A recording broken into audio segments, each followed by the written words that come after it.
একটা মানে ক্রাইসিস তৈরি করার জন্য সবাই ষড়যন্ত্র করেছে। যেহেতু আমরা এমআরপি রেটে সার বিক্রি করতে চাষিদেরকে মানে দোকানদারকে বাধ্য করাছিলাম যে এমআরপি রেটে মাল দিতে হবে, সেই জন্য ওরা চাষিদেরকে ভোগানোর জন্যই এখন ইউরিয়া মার্কেট থেকে আউট করে দিয়েছে। মাল তারা অন্য কোথাও সরিয়েছে।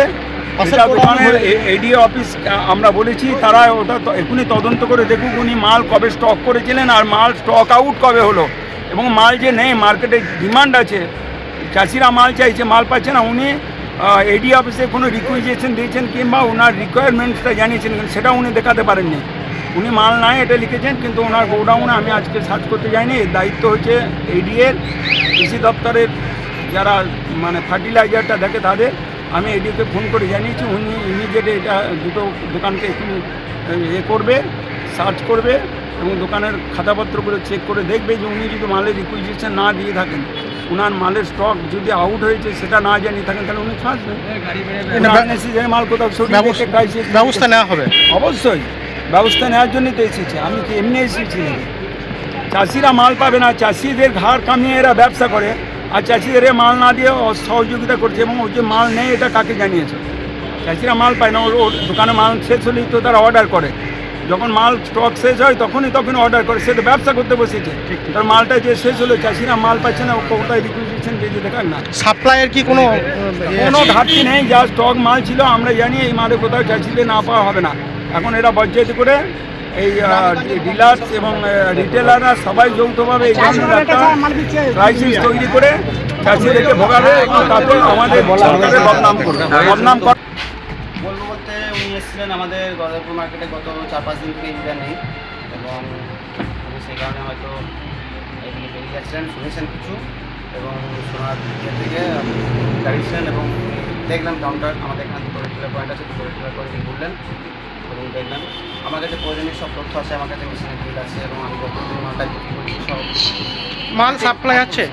মালের সাপ্লাই বলতে আমরা ডিলারের কাছে মাল শেষ হয়েছে, এবার আমরা এতদিন জানতাম না যে রিকুইজিশনটা স্যারদের কাছে মানে আমাদের এডি অফিসে লিখিতভাবে দিতে হয় আর কি। তো যাই হোক, আমরা কিন্তু মৌখিকভাবে আমি জানিয়ে এসেছি, যেটা হয়তো কোনো কার্যকরী হবে না জানি না, কিন্তু লিখিতভাবে যেটা জানানো হবে সেটা আজকে আমি দিয়ে আসবো স্যারদের। কী জানিয়ে এসছেন লিখিতভাবে? লিখিতভাবে কিছু জানায়নি, মৌখিকভাবে জানিয়ে এসেছি কি যে আমার কাউন্টারে ইউরিয়া মাল শেষ হয়ে গেছে, এবং এটা বলেছি তাহলে মাল নিতে হবে। উনিও বলেছিলেন, গতকালকে উনি বলেছিলেন, আমাদের একটা রামপুরে মিটিং ছিল যে মাল আপনাকে নিতে হবে, কিন্তু এবার ঘটনা হচ্ছে কি আমাকে তো মালটা নিতে গেলে ডিলারের থ্রু থেকে নিতে হবে। এবার চাষি আমাদের উপর ডিপেন্ড করে, আমরা ডিলারের উপর ডিপেন্ড করি, ডিলার কোম্পানির উপর ডিপেন্ড করে। চাষিরা মাল পাচ্ছে না, কেন পাচ্ছে না?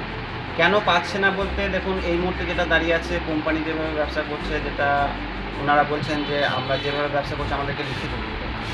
এবার লিখিত দিতে গিয়ে আমরা দেখুন অনেক সময় অনেক সমস্যার সম্মুখীন হয়, যেটা সিঙ্গেলভাবে বা আমরা পার্টিকুলার কেউ একজনভাবে দিতে পারি না। মাস পিটিশন যদি আমাদের জমা পড়ে তাহলে হয়তো কার্যকরী হবে, সেটা আমরা কথা বলতে হবে আমাদের আদার্স কাউন্টারের সঙ্গে। আস্তে আস্তে প্রায় অনেক মার্কেটিং দিয়ে আস্তে আস্তে কমে যাচ্ছে।